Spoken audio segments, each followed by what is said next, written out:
আমাদের পাহাড়ে পাইন গাছের তাজা ফুল দিয়ে এমন এক নরম, মজাদার আর সুস্বাদু মিষ্টি বানানো হয়, যা একবার খেলে তুমি নিজেই বলবে এটার মতো মিষ্টি জীবনে আর কোনো দিন খাইনি। সবার প্রথমে আমাদের গ্রামের মেয়েরা পাহাড়ের ঠান্ডা হাওয়ায় জন্মানো তাজা তাজা পাইন ফুলের গুচ্ছ তুলতে যায়, কারণ এই ফুল দিয়েই তৈরি হবে একটা একেবারে অনন্য, আলাদা পাহাড়ি মিষ্টি। ফুলগুলো প্রথমে রোদে একটু ছড়িয়ে রাখা হয়, যাতে কাঁচা নরম ভাবটা কমে যায় আর তীব্র ঘ্রাণটা একটু নেমে আসে, কিন্তু ফুলের আসল সুবাসটা ঠিকই থেকে যায়। বিকেলের দিকে যখন ফুলগুলো পুরো শুকিয়ে যায়, তখন হাত দিয়ে ঘষে ঘষে ছোট ছোট করে ভেঙে নেওয়া হয়। যে হালকা পাউডারটা উড়ে, সেটাই বলে দেয় ফুলের স্বাভাবিক মিষ্টি রস আর বিশুদ্ধতা।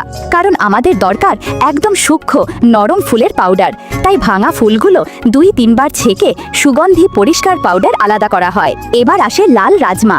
রাজমাগুলো চাকি ঘরে দিয়ে ধীরে ধীরে পেশা হয়, যাতে তার উষ্ণতা আর আসল স্বাদ ঠিক আগের মতোই থাকে।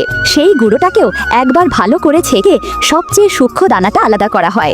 এখন ফুটন্ত জলে গুড়ের টুকরো ফেলা হয়, তার মধ্যে রাজমার পাউডার মেশানো হয়, আর ধীরে ধীরে নাড়তে নাড়তে এটা ঘন, চিটচিটে একটা সুন্দর মিষ্টি পেস্ট হয়ে ওঠে। অন্যদিকে অল্প গরম জলে মধু মিশিয়ে তার মধ্যে পাইন ফুলের পাউডার দেওয়া হয়। এভাবেই তৈরি হয় আরেকটি নরম, মোলায়েম ফুলের মিষ্টি পেস্ট।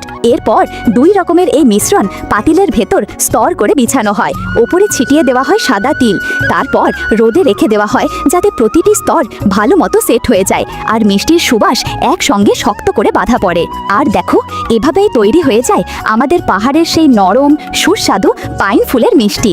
মুখে দিলেই এটা নরম মিষ্টি স্বাদ মনটা ভরে দেয় এক অদ্ভুত শান্তিতে, যা শুধু পেটই নয়, মনকেও করে আনন্দে ভরা। তোমরা বলো, এই অনন্য পাহাড়ি মিষ্টির স্বাদ তোমরাও কি নিতে চাইবে?